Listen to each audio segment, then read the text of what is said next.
أعوذ بالله من الشيطان الرجيم. يا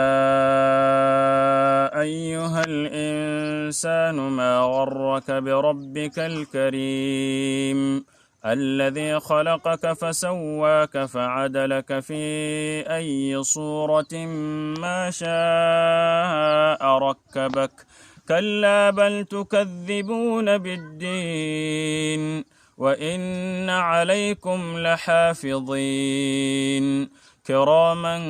كاتبين يعلمون ما تفعلون إن الأبرار لفي نعيم وإن الفجار لفي جحيم يصلونها يوم الدين وما هم عنها